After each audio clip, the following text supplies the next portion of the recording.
Apat na araw na ASEAN Trade in Goods Agreement o ATIGA meeting opisyal lang nagsimula sa Davao City.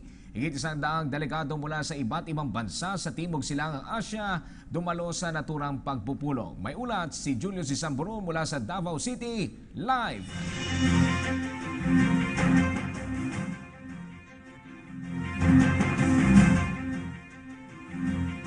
Kati, pagpapalakas ng ugnayang pangkalakalan, John Sumentro ang 23rd ASEAN Trade in Goods Agreement o ATIGA meeting dito sa Marco Polo Hotel sa Davao City.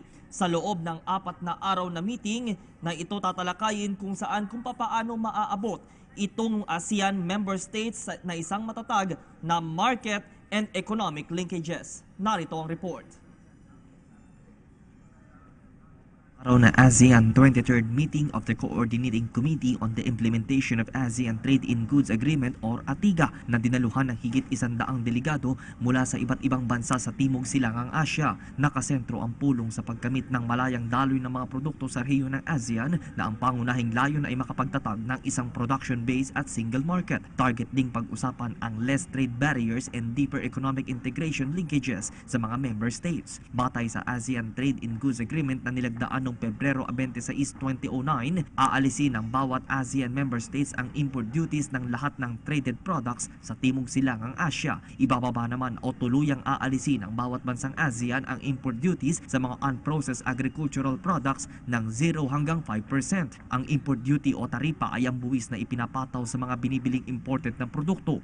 Ipinapataw ito upang maisaayos ang paggamit o pagkonsumo nito. Tinatalakay din sa pulong ang responsibilidad at otoridad ng customs ng isang ASEAN member state, pati na din sa foreign exchange restrictions. Nakasaad naman sa Article 44 nito ang pagsisiguro ng bawat member state na lahat ng automatic and non-automatic import licensing procedures ay maipapatupad in a transparent and predictable manner. Samantala, bago naman ang pulong, inihanda ang Marco Polo Hotel bilang venue. Bukod sa hotel security ay nasa higit 1,700 security personnel din ang idineploy na mula sa PNP, K9 Dog Units, Department of Health, Department of Tourism, Bureau of Fire Protection at LGU.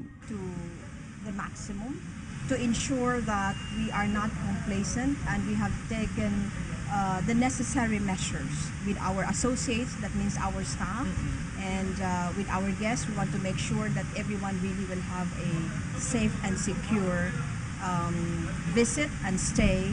Sa pagpasok sa venue, masusing iniinspeksyon ng mga ipinapasok na gamit. Dito ay hinikayat ng mga otoridad ang publiko na makipagtulungan sa pulisya, maging alerto at i-report ang anumang banta at mga kahina-hinalang bagay o individual upang agad itong mabigyang aksyon. Inaasahan na sa pamamagitan daw kasi ng ASEAN chairmanship ng bansa ay mas makikilala ang turismo hindi lang ng Davao kundi ng buong bansa. It has just heightened the awareness about Davao City, so it becomes an affirmation that there are so many things that people can actually find, not only for the tourists but also for travelers, investors, that is really going to be positive and useful for their own interest.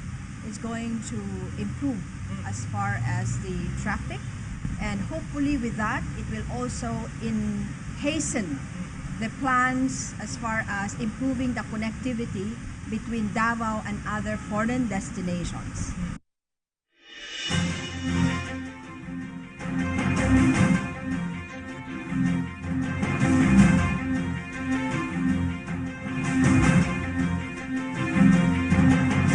Kati, bukod dyan ay ayon din sa Police Regional Office, pati ang mga motorista na babaybay o daraan dito sa venue ay hinikayat na sundin ang umiiral na traffic rules ng Davao City. Nakaantabay din sa paligid ng Marco Polo Hotel ang Road Discipline Task Group.